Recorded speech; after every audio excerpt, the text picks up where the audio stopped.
আসসালামু আলাইকুম। এই ভিডিওতে সাম্প্রতিক সময়ে সুপ্রিম কোর্টে একটা মামলায় হাজব্যান্ড এবং ওয়াইফের সম্পত্তি বন্টন নিয়ে কি হয়েছে সেই গল্পটা বলার চেষ্টা করব, এবং একটা ভিডিও না কয়েকটা ভিডিও দরকার পড়বে এই সুপ্রিম কোর্টের রায়টা পর্যালোচনা করার জন্য। আমি শুধুমাত্র ব্যাকগ্রাউন্ডটা বলবো এই ভিডিওতে। Standish versus Standish, mister Standish versus Mrs Standish. একটু দ্রুত বলবো কারণ অনেক লম্বা ভিডিও। এটা হচ্ছে মিস্টার স্ট্যান্ডিশ এবং বয়স বর্তমানে যার 72 বছর, আর মিসেস স্ট্যান্ডিশ বয়স হচ্ছে 57। তারা রিলেশনশিপ স্টার্ট করছে 2003 সালে এবং বিয়ে করছে তারা 2005 সালে। বোথ ম্যারিড বিফোর, তারা পূর্বে তাদের বিয়ে ছিল এবং দে হ্যাভ 2 চিলড্রেন টুগেদার, একসঙ্গে তাদের 2টা বাচ্চা রয়েছে। Mister Standish has generated significant wealth through highly successful career in financial service sector. Mister Standish অনেক সম্পত্তি বানিয়েছেন ফাইন্যান্সিয়াল সেক্টরে কাজ করে। রিটায়ার করছেন 2007 সালে, 2 years আফটার ম্যারেজ, ম্যারেজের 2 বছর পরেই। Mrs Standish Standish STNDISH was a homemaker, housewife through the relationship. The vast majority of Mr. Standish's wealth held in his sole name. Mr. Standish's সম্পত্তি সব একক নামে রাখা আছে।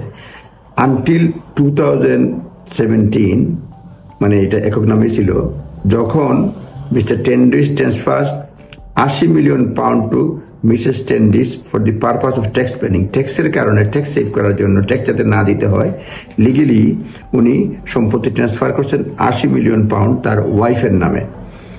It was agreed that Mrs. Standish would settle fund into trust for the benefit of the children. তারা agri হয়েছিল এই ফান্ডটা বাচ্চাদের জন্য ট্রাস্ট ফান্ডে রাখা হবে, but she did not do so. তিনি সেটা করেন নাই।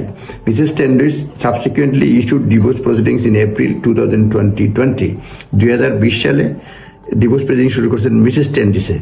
এরা হলো কি তাহলে 15 বছরের বিয়ে, 2005 সালে বিয়ে করছেন, 2020 সালের এপ্রিলে ডিভোর্স পিটিশন মানে ফাইল করেছেন মিসেস স্ট্যান্ডিশ।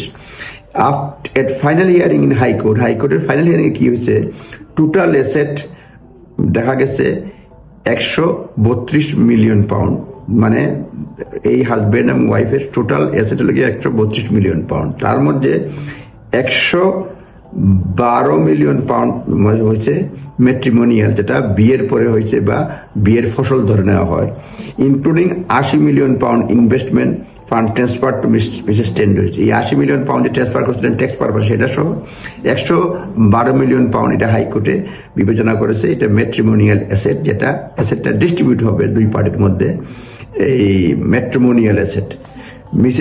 এবং this fund, although non-matrimonial initially, were considered matrimonial due to 2017 transfer. যদিও ট্যাক্স পারপাসে ট্রান্সফার করা হয়েছে, হাইকোর্ট বলছে এটা ম্যাট্রিমোনিয়াল অ্যাসেট, এই 80 million pound. The court divided total 112 million pound unequally করার পরে হাইকোর্টে দিছে মিস্টার স্ট্যান্ডিশে 60% আর ওয়াইফ মিসেস স্ট্যান্ডিশে 40%, অর্থাৎ এবং মিস্টার স্ট্যান্ডিশ পাইছে 67 মিলিয়ন পাউন্ড, আর পাইছে ওয়াইফে পাইছে হলো গিয়া 45 মিলিয়ন পাউন্ড, অর্থাৎ 60-40 ভাগ করার পরে ওয়াইফে পাইছে 45 আর হাজব্যান্ডে পাইছে 67 million pound. Mrs Standish court of আপিলে আপিল করছে, বলছে যে ইনভেস্টমেন্ট ফান্ড এটা ম্যাট্রিমোনিয়াল ফান্ড না এবং তার নিজের নামে রাখা উচিত, যেহেতু তার একক নামে আছে, এটা তার সোল প্রপার্টি রাখা উচিত। এবং ইনি ক্লেম করছেন ওয়াইফে যে Miss Standish could have protected prenuptial agreement বা কোনো এগ্রিমেন্ট থাকলে এটা প্রোটেক্ট করতে পারে, উনি এটা প্রোটেক্ট করেন নাই। হ্যাঁ, মিস্টার স্ট্যান্ডিশ নিজেও হাইকোর্টের ডিসিশনের 60% পাওয়া সত্ত্বেও আবার আপিল করেছেন, করার পরে 2 পার্টি আপিল করেছেন আর কি। ইনি বলছেন fund non matrimonial due to their source were transfer solely for tax purpose, বলছেন ট্যাক্স পারপাসে এটা ট্রান্সফার করা হয়েছে। He maintain the fund should be retain by him in full তার রাখা উচিত। সুতরাং 60-40 হাইকোর্টে দিছে ভাগ করে এই 80 মিলিয়ন পাউন্ড যেটা ওয়াইফের নামে ট্যাক্স পারপাস করা হয়েছিল, তখন ওয়াইফের 40% পাওয়ার পরেও সে আপিল করছে কোর্ট অফ আপিলে, এবং এই হাজব্যান্ডও কোর্ট অফ আপিলে আপিল করছে, ক্রস আপিল করা হয়েছে। হাজব্যান্ড বলছে এই টাকাটা তো আমার, সে পাবে কিভাবে? যাই হোক, কোর্ট অফ আপিল যেটা মানে হাইকোর্টের ডিসিশনটা ডিসমিস করছে এবং করে বলছে করার পরে তার অ্যাওয়ার্ড যেটা 45% পাইছিল সেটা মানে সেটাকে সে মানে যেটা 45 মিলিয়ন পাউন্ড পাইছিলেন ওয়াইফ সেটা 25 মিলিয়ন করে ফেলছে কোর্ট অফ এপিল হাইকোর্টের এগেইনস্ট বিরুদ্ধে এবং রুলিং দিচ্ছে 2000 transfer did not automatically matrimonialise the funds.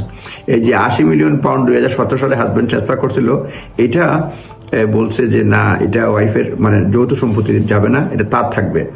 It was held that 75% of the fund given their source should remain non-matrimonial. 75% remain non-matrimonial থাকবে এবং এটা বলার পরে কোর্ট অফ আপিল বলছে the court of appeal held that sharing of non-matrimonial property has been matrimonialized. Not matrimonial property এখানে matrimonialized করা হয়ে গেছে, এগুলো কথাবার্তা বলছে। তারপরে মিসেস স্ট্যান্ডিশ আবার আপিল করছে কোর্ট অফ আপিলে, কারণ তার তো কমায় দিছে সম্পত্তির পরিমাণ, ওয়াইফকে কমায় দিছে, কমায় 25 মিলিয়ন করে দিছে এবং তার বিরুদ্ধে সে সুপ্রিম কোর্টে গেছে কোর্ট অফ আপিলের। মানে প্রথমে হাইকোর্টে দিছিল, হাইকোর্টে কোর্ট অফ আপিলে যাওয়ার পরে সেটা কমায় দিছে ওয়াইফের, তারপরে সে সুপ্রিম কোর্টে গেছে, সুপ্রিম কোর্টে এই নতুন জাজমেন্টটা দিছে এবং আর্গুক দিয়া বলছে যে কোর্ট অফ আপিলের যে বলছে কোর্ট অফ আপিলের পক্ষে রায় দিছে, অধিকাংশ বিষয়ে তারা এটা রাখছে। সুপ্রিম কোর্ট জাজমেন্ট যেটা বলছে যে সুপ্রিম কোর্ট সর্বসম্মতভাবে dismiss Mrs Standish appeal, Mrs টেন্ডিসের আপিল অর্থাৎ ওয়াইফের আপিলটা ডিসমিস করে দিছে এবং কোর্ট অফ আপিলের ডিসিশনটা তারা বহাল রাখছে। Supreme court recognise that overall aim of court is making financial order on a divorce to achieve fair outcome. Supreme court বলছে এটা কোর্টের একটা ডিসিশন হচ্ছে গিয়ে ফেয়ার আউটকাম আনা এবং confirm the following 5 principal establish করেছে এই মামলায়। সুতরাং যেটা কোর্ট অফ আপিলে মানে হাইকোর্টে কি বলছিল আমি বলে নেই, সম্পত্তি হইল গিয়া matrimonial asset 112 million pound, 112 million মানে 80 মিলিয়ন পাউন্ড যেটা ট্রান্সফার করছিল সেটাও কোর্টে রাখছে, হাইকোর্টে এটা ম্যাট্রিমোনিয়াল অ্যাসেট মানে যৌথ সম্পত্তি হিসেবে ঘোষণা করছে। করার পরে 60% দিছে আপনার হাজব্যান্ডকে, 40% দিছে ওয়াইফকে। ওয়াইফ কোর্ট অফ আপিলে গেছে, কোর্ট অফ আপিলে যাওয়ার পরে তার যে 40% মানে 40% 45 মিলিয়ন হয়েছিল সেটা আরো কমাই দিচ্ছে, কমাইয়া বর্ষে 25 মিলিয়ন পাউন্ড করে ফেলছে কমানো। এবং কোর্ট বলছে যে এই যে ট্রান্সফার যেটা হয়েছিল কোর্ট অফ আপিলে, এই ট্রান্সফারটা আসলে এটা ম্যাট্রিমোনিয়াল অ্যাসেট হয় নাই, এটা ক্লিয়ারলি বলা হয়েছে এই হচ্ছে। এবং এটা সুপ্রিম কোর্ট অ্যাকসেপ্ট করছে। সুপ্রিম কোর্ট যে 5টা গাইডেন্স এস্টাবলিশ করেছে এই রায়ের মাধ্যমে, মানে প্রায় 20 বছরের মধ্যে ম্যাট্রিমোনিয়াল অ্যাসেট বা অ্যাসেট ডিস্ট্রিবিউশন নিয়ে প্রথম এই ব্রিটেনের সর্বোচ্চ আদালতে এই রায় হলো। যে 5টা প্রিন্সিপাল হয়েছে সেই 5টা প্রিন্সিপাল আরেকটা ভিডিওতে বলবো, কারণ অনেক লম্বা ভিডিও হয়ে যাচ্ছে, আপনারা দেখে নেবেন। জাস্ট এটা আপনাদের আমার ভালো লাগছে শেয়ার করলাম। আপনারা এ ব্যাপারে সিদ্ধান্ত নেওয়ার পূর্বে অবশ্যই নিজস্ব লয়ারের পরামর্শ নেবেন। ভালো থাকবেন, ধন্যবাদ, আসসালামু আলাইকুম।